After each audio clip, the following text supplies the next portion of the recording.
Welcome to Thought Leaders, featuring interviews with some of the best minds in the industry. Today's special guest is industry veteran and hybrid product expert, Butch Boley. Hello everyone, I'm Steve Savant, syndicated financial columnist and talk show host. In this segment, Butch and I are presenting our long-term care update for 2015.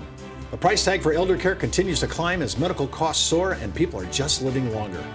You know, really, Butch, when we're talking about long-term care, you cannot do retirement planning without it any longer. That's correct. I mean, we're just at this place where we just really have to look at the actual math. And let's do a little statistics before we get into this. First of all, there's 39 million Americans over 65. 10,000 baby boomers are retiring every day. That trend will continue for another 15 years. I just want you to think about that. It's a big deal. It is. And by 2030, 20% of the U.S. population will be over 65. 70% of all Americans will have at least one type of care event. Now, that doesn't mean they're going to a nursing home. Doesn't mean they're going to assisted living. It just means they're going to have an event. Correct. When we look at this, I'm looking at this, these ideas. And this is off of one of our summary statements from one of our carriers. This is home services. Talk a little bit about some of these statistics here in home services, home health aid, and adult care living. Well, I think the bottom line is you're seeing the costs up there, and they're getting up there. Obviously, inflation's going to have an impact on it. And $19 an hour to have a home health care nurse come in and take care of you. It's definitely not cheap. No, I'm thinking everybody in America right now is looking at these numbers, are going to start making their decision. I have to get healthier. I have to fix my home and construct it so that I can stay at home and assisted living at home. I think that's the game plan of most people.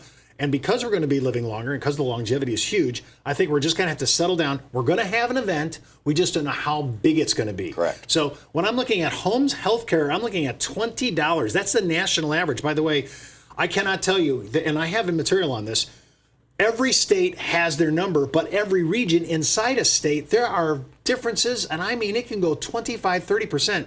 If you're saying, Steve, I'm not sold on where I want to live, or my clients aren't sold on it yet, you may want to do some research first to see the price tag on this before you settle in your final home for retirement. Absolutely. I think. And then look at this adult day health care, ADC. Look at these numbers, 65% medium rate. Now we're getting up there. Correct. Assisted living, now we're getting into the real nuts.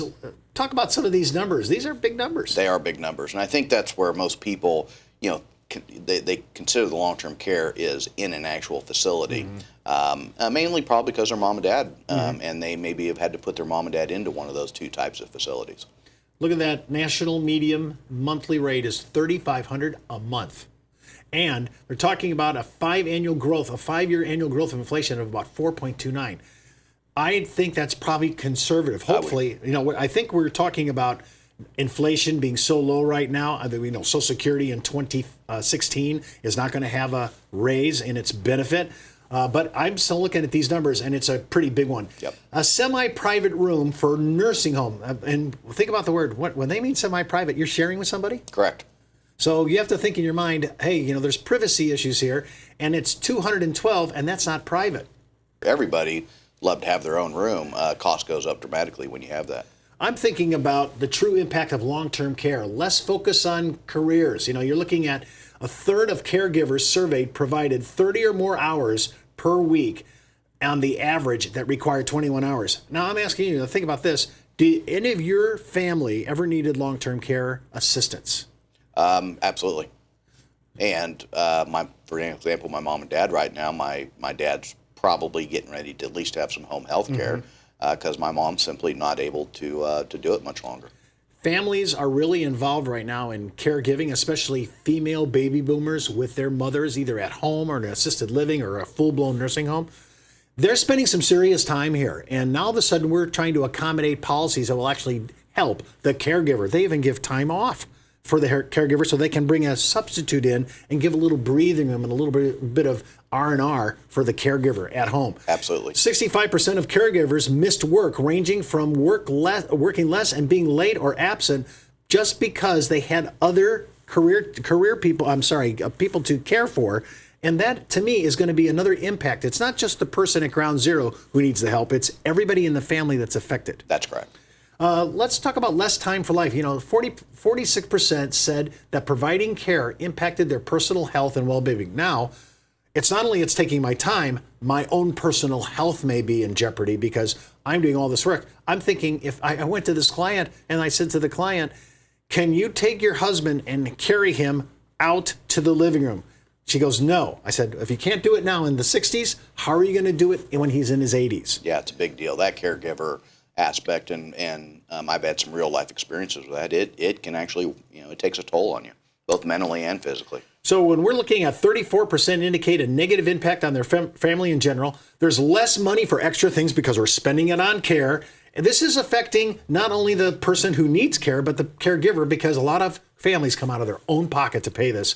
And of course, 27% spent less than before on events such as birthdays and holidays and anniversaries. So it really impacts the economy of the family and their lifestyle. Absolutely. For more information on the material presented in today's show, just click on the landing page address in the video description. We'll be right back with more from Butch Boley. A solid web presence has never been more important to the success of your business. Introducing Agent Website Creator, provided by CreativeOne. Through Agent Website Creator, you can create your own personalized website and have it up and running easily with zero knowledge of programming. Choose from several designs with easy drag and drop customization. Get proven lead generation offers, professionally written articles, and helpful financial calculators. Plus, the ability to embed videos, integrate your social media, and more. Update your website anytime and show the world within minutes. The best part? It's hosted for free. To learn more about Agent Website Creator, call your CreativeOne sales team at 800-992-2642 or visit us online at creativeone.com. In this segment, Butch and I are continuing our long-term care update for 2015. The price tag for elder care is generally the most expensive part of retirement, and many are not ready for the bills that they may incur.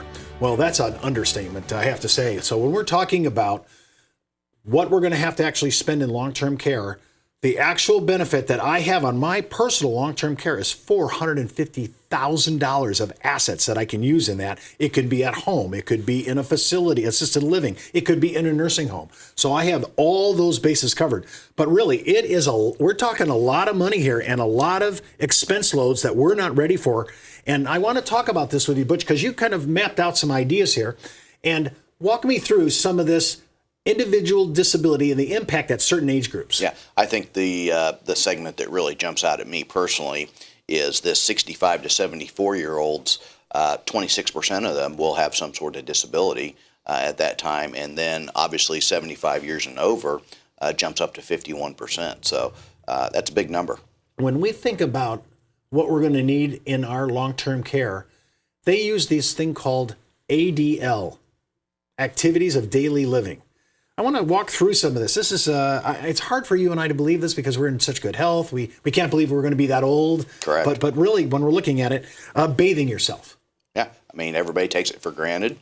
But once you have a disability like that, it can get real challenging. Your ability to use the bathroom? Yeah, absolutely.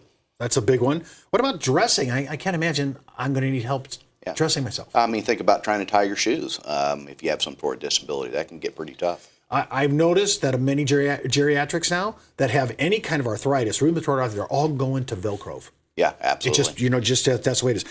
Your ability to cook and feed yourself. Yeah, not everybody can run out to the fast food place with a disability, so being able to cook at home can be a challenge. It can be a real challenge, and I'm thinking, you're seeing people come in just to go cooking. They put things in the freezer. It's good for 3 or 4 days. They come in and cook another batch of food. It's just, we're trying to make an alternative to our living, and to do that, we're going to need some kind of help.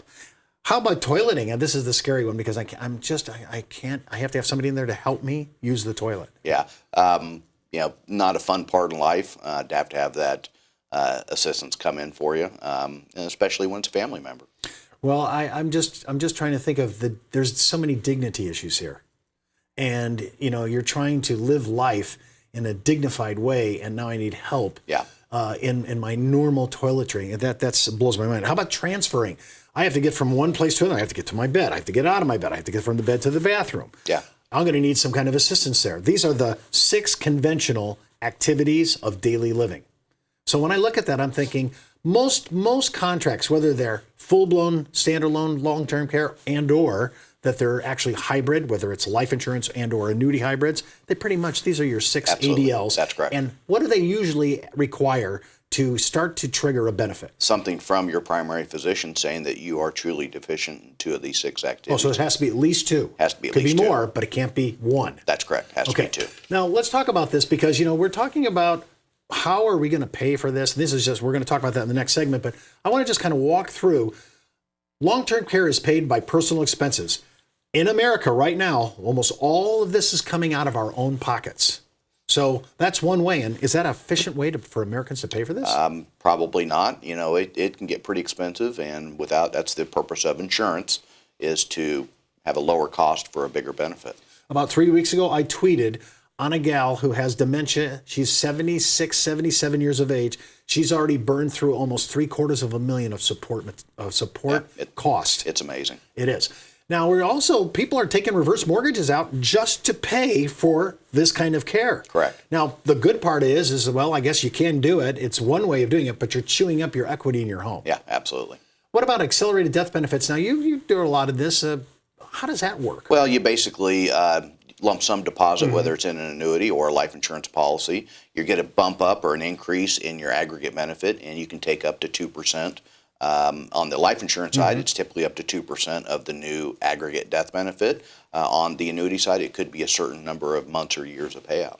A lot of people right now, believe it or not, the number one payer for, if you're not doing it out of your pocket, is basically Medicaid. Yeah. But that's 120. This is not a long time period. And if you've went to a facility, a public facility, it could change the way you think about long-term care because you'll want a little bit more than what's being offered here. Yeah, I've had maybe the unfortunate pleasure of being in some of those facilities, and as a child, it just was not one of my popular places to go.